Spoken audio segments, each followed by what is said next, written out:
Welcome to my tutorial for Kung Fu Remix.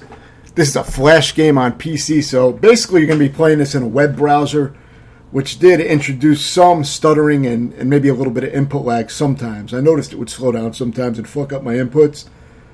Now I'm sure you can probably download this separately. I actually have a flash game section on my emulation-focused PC, which has the games extracted somehow, and you can just play them without a web browser.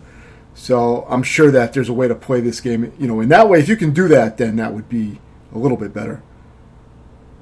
So this is actually quite a good remake of Kung Fu with new bosses, and plays quite well, aside from the occasional input lag.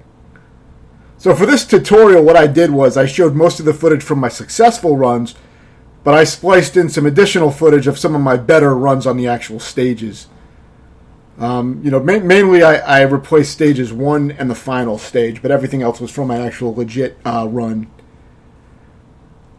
So this game has unlimited continues, and even though you have lives, if you lose a life, you have to restart the stage over. So unlike the original game, in this game, the only way to make the boss appear is you have to kill a certain amount of enemies. It's not based on running to the end of the screen anymore. So you do have special moves like this Hadouken here, which you unlock as you beat stages. But you can only use them against regular enemies, making them not too useful until maybe the final stage when some harder enemies appear that can help clear out some shit. But as you see, there is an enemies bar. And as you kill enemies, that bar reduces. You want to get that to where there's no, nothing, where it says enemies, you want it to be blank. And then that means you have defeated all the enemies on the stage, and then that allows you to run to the right until the boss appears. Once you get to a certain area on the right of the screen, the boss will show up. But if you get there too early, you'll just be fighting more enemies. Which you can kind of exploit that sometimes by staying in one area and avoiding more dangerous areas. Like you see where this bullet is coming with this guy. If you wanted to, you could stay back and fight the enemies and not even go to this area where the guy with the gun is. And if you do that, you can clear out all the enemies first, and then you can deal with that gun guy separately, which would be easier to do than with all this bullshit. But I was able to actually beat this with one little unit of health, meaning I didn't take damage on the boss. And he's not too bad once you get his patterns down. You can run in this game unlike the original game, so I recommend saving your run a lot of times for the boss fights. So it's useful here, because you can get to the boss fast enough to damage him before he gets out of his stun state. And also it helps to dodge these blocks as they're falling down. But aside from that, you just want to dodge the blocks. You can see where they're going to fall by the shadow. And after he does a certain amount of attacks, jump the fireballs. After he does a certain amount of attacks, he's going to be vulnerable for a short period of time. And you can only hit him once. So you just want to rinse and repeat that. It's very simple patterns. Now this game, I think it took me around 1 hour and 48 minutes to beat. And the main reason it took a little while was because the last stage is pretty tricky. Not super hard, but the last boss patterns can take a little while to get down, especially without any kind of save states or anything to practice it more efficiently. But yeah, sometimes he's going to slide, sometimes he's going to shoot a fireball, but either way you're going to jump, which makes him an easier boss to deal with some others where, like the last boss, sometimes you're going to duck, sometimes you're going to jump. So in this, it's just jump. Either jump or dodge the blocks. Very simple boss. So now you unlock the Gunslinger. Now you haven't really seen me even use these yet because you really don't need them for these easy enemies at this point. So one thing that works throughout the entire game that I learned a little bit later was the sweep kick is actually the most effective move in the game. It seems to have the most reach. So for the most part, enemies will run into it and get hit. Except there are exceptions where some of these like blue and purple henchmen will stay just out of range and hit you.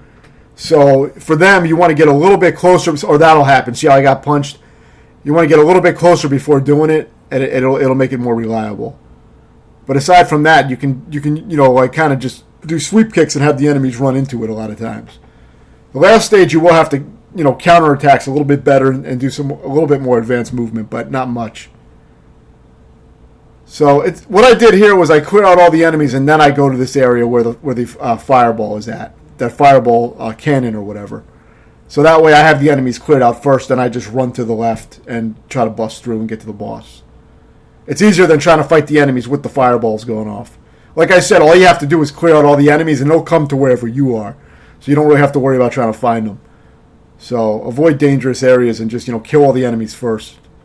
Don't forget to jump kick to get the power up. Some of them will give you full health back, and other times you'll get a special bar filled up, but you don't really need that too much in this game. So for this guy, he only has a few patterns that he repeats, as you can see. But he's definitely harder than the previous boss. And after he's done a certain amount of attacks, he will be stunned, just like Mega Man was. But at the end, he will turn small and try to run into you and kill you. So just keep sweep kicking, he'll run into your foot. You do have to learn his patterns a little bit. When he drops the bombs, of course, you got to dodge, and you got to be ready for all his various moves. But nothing that you can't see by watching the video. I think it's pretty self-explanatory. He does repeat the same patterns like all the bosses do. They all have set moves that they do, and you just have to learn how to dodge each move and how to tell when it's coming, which you will learn just by, practicing. So a good thing here is to try to clear out all the enemies in the beginning part of the stage like before, and then you can just kind of bust through to the end with little danger. You see, I'm staying pretty close to the beginning of the stage and just taking out these guys. The boss of this stage is extremely easy, but it is hard to dodge some of his attacks. But once he goes into his stun phase, you can kill him in the first stun state if you do it right. So that makes him really easy. Otherwise, he might be one of the hardest bosses in the game because he does something with a bat, which I couldn't figure out how to dodge, but I didn't need to, luckily. This tutorial is just me beating the game, my best attempts on each stage, basically, with some spliced footage of some of my better parts of stages, but I didn't go back and refine this, so, I did not master this game by any means. So once all the enemies are dead, run to the right, watch out for the Medusa heads, and now you're going to deal with this guy, but I don't have any good tips for dodging the bats, as I pretty much absorbed the damage, but I had nearly full health anyway, so it didn't really matter. Try to get to this with full health. It's very easy to get to this guy with full health. Very fucking easy. So take a few hits, and then when he goes into his stun state, just kick the shit out of him. He's going to go to the left side, and he's going to be stunned. Make sure you save your run so you can... See, I missed it. I could have killed him on that first stun state. But now I'm going to have to absorb some more damage because I don't really... I was able to jump that, luckily, but I don't know how to dodge a lot of his bad attacks. I just didn't have enough time to figure it out before beating him. But see, once he turns stunned, if you get... the hit detection's a little weird in this game, so sometimes you got to get closer than what the visuals would indicate. So just keep that in mind. I had to get a little bit closer to him for it to count the hits. But once you get that first hit in, just mash kick, and you should be able to take him out in one little stun state. So, final stage and the hardest stage. This was the one that took me the longest. So, same strat. We're trying to get close to these guys and sweep them. But now you have Ninja Turtles and Ryu from Ninja Gaiden as enemies. So, they're a little trickier to deal with. So, you're going to get into a flow with taking, multiple different types of enemies out, basically. And you'll get used to the rhythm of it. So, for the Ninja Turtles, you usually want to hit them once and retreat. And then come back and hit them twice to finish them off, is what I usually do.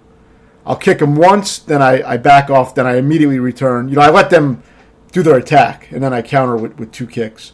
So I use a fireball here. If you're going to use your special moves, which are mapped to different buttons, you're going to want to use them on the Ryu character or the Ninja Turtle. I like to do it usually when there's two hard guys out at once. Like a knife guy and Ryu is a tricky combo to not get hit. So if you have a Ninja Turtle and a Ryu, maybe use a fireball, or the Gunslinger will take out everyone on screen, but you need, I think, a little bit more meter for that. That's that bottom meter right below my feet. The stamina is your run bar for how much you can run, and that does not replenish either. The special thing does fill up by picking up power-ups, but you can't use specials on bosses, so they're not really super useful. But you see, I was able to have a good run by understanding the patterns. For the Ninja Turtles, hit them once, retreat, wait for them to attack, come back, hit them twice to finish them off. Just do that with everyone that you see. With the Ryu character, you may want to just get in close and sweep the fuck out of him, and you can sometimes take him out without getting hit. I found him a little tricky not to take damage on, but I also use my specials to clear them out. So I kind of like to use my specials when the ninjas appear. So that's a good cue, a good time to use them. The Ninja Turtles are easy enough to deal with. So now we're going to see an edit here where I have no health. Well, I have 2 pieces of health. So I had to beat this guy with almost no health. So this is separate footage from the stage footage you just saw. I spliced in my best stage attempt, where I did well on a stage. But now this was my successful boss completion attempt. So even though it's a clean edit, it's 2 different runs. So there's a safe spot right by this building here. You see, you're going to see me sitting on a building. And that's kind of a safe spot. Not a fully safe spot, but you'll see what I mean. You're going to have to jump fireballs and jump his... if he does a jump kick, you're going to duck. But see the safe spot right here by this building? See where I am on this building? It's somewhat of a safe spot, but you still have to walk and dodge these fireballs. You have to be ready for them. It's going to be the same pattern each time. So with the red ones, you just jump. With the blue ones, you're going to jump, and then you have to duck because there's going to be another fireball that comes out. So you just got to know that. But aside from that, there's a yellow pattern where there's these lightning, but you didn't see it. It's a yellow ball. With that, if you duck here the whole time, you will not take hit by the yellow lightning if you do it right. But you're not going to see that pattern because he just didn't happen to do it on this successful attempt. But you'll just take my word for it that it is a safe spot if you place yourself just right by that building. So it's a good place to be for most of his attacks.